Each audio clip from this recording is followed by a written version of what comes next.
हमारे पिताजी ने संकल्प लिया था कि कोई व्यक्ति भूखा ना सोए, किसी व्यक्ति को भूखा ना रहना पड़े।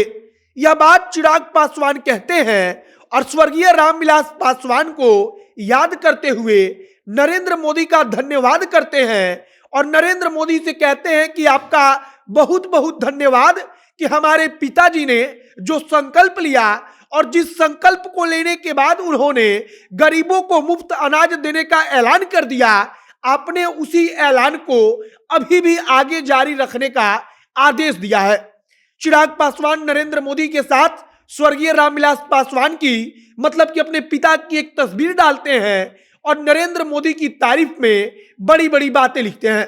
नरेंद्र मोदी को वो धन्यवाद देते हैं। धन्यवाद क्यों?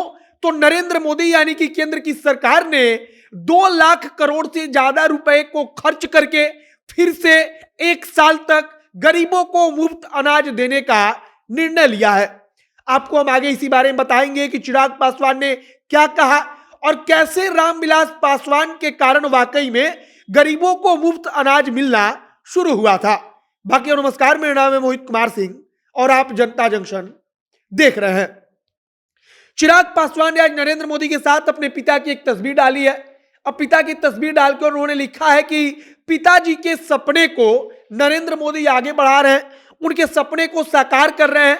चिराग पासवान सबसे पहले लिखते हैं कि पापा जी ने तत्कालीन उपभोक्ता मामले, खाद्य और सार्वजनिक वितरण मंत्री रहते हुए यह संकल्प लिया था कि कोई भी व्यक्ति भूखा न सोए, वे अंतिम सांस तक गरीबों के लिए चिंतित रहे।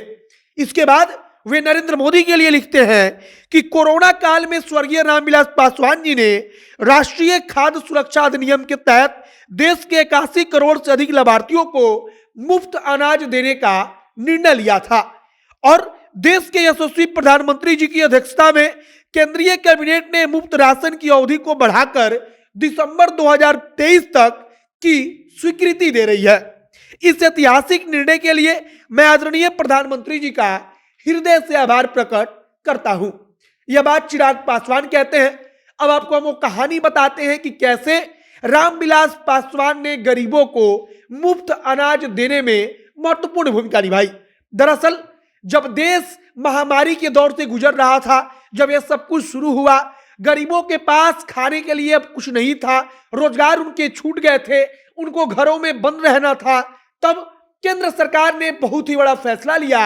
ऐतिहासिक फैसला यह था कि प्रति व्यक्ति 5 किलो आपको अनाज मुफ्त मिलेगा और यह सब कुछ प्रति महीने मिलेगा। मतलब कि एक व्यक्ति 5 किलो अनाज 1 महीने के हिसाब से साल भर के लिए मुफ्त में लेगा।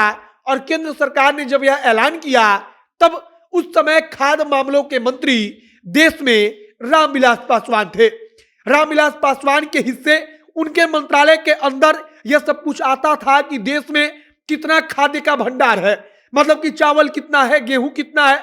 और रामविलास पासवान ने बताया कि हाँ, हमारे पास वो शक्ति है, हम देश के गरीबों को मुफ्त में खाना खिला सकते हैं। और तब तत्कालीन मतलब कि अभी भी जो केंद्र सरकार है, नरेंद्र मोदी की सरकार, उसने ऐतिहासिक निर्णय लिया और निर्णय यह था कि देश के गरीबों को अब मुफ्त में खाना दिया जाएगा, मुफ्त में उनको अनाज दिया जाएगा।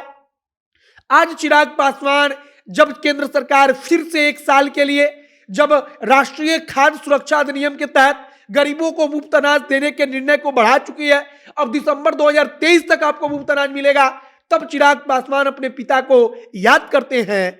याद करते हुए वे बताते हैं कि कैसे गरीबों के बारे में जो हमारे पिता थे, जो रामविलास पासवान जी थे, वो सोचते थे। और चिराग आगे कहते हैं कि प्रधानमंत्री नरेंद्र मोदी का धन्यवाद कि उन्होंने जो हमारे पिता का सपना था उसको साकार किया। जो उनका सपना था कि हर गरीब के थाली में अनाज रहे, उस सपने को साकार करने के लिए उन्होंने मुफ्त अनाज देने का निर्णय 1 साल के लिए और बढ़ा दिया है। बाकी केंद्र सरकार 2 लाख करोड़ रुपए का खर्च बताया जा रहा है कि 1 साल के दौरान करेगी। इन 2 लाख करोड़ रुपए के जरिए केंद्र सरकार उन गरीबों को मुफ्त अनाज देगी जिन गरीबों के पास कहा जाता है कि खाने के लिए अनाज नहीं है, वो गरीबी रेखा के नीचे जीवन यापन कर रहे हैं। फिलहाल लगभग 81 करोड़ से ज्यादा लोगों को सीधे तौर पर इसका लाभ मिलेगा। और चिराग पासवान इसी बात के लिए प्रधानमंत्री नरेंद्र मोदी का हृदय से आभार प्रकट कर रहे हैं। आपकी प्रतिक्रिया क्या है, कमेंट बॉक्स में लिखकर बताइएगा। आगे तमाम जानकारी जो आएगी जनता एक्शन के माध्यम से आप तक हम पहुंचाएंगे। आप हमारे साथ बने रहिए। कैमरे से विशाल खड़े हैं और मैं मोहित कुमार सिंह। बहुत बहुत धन्यवाद।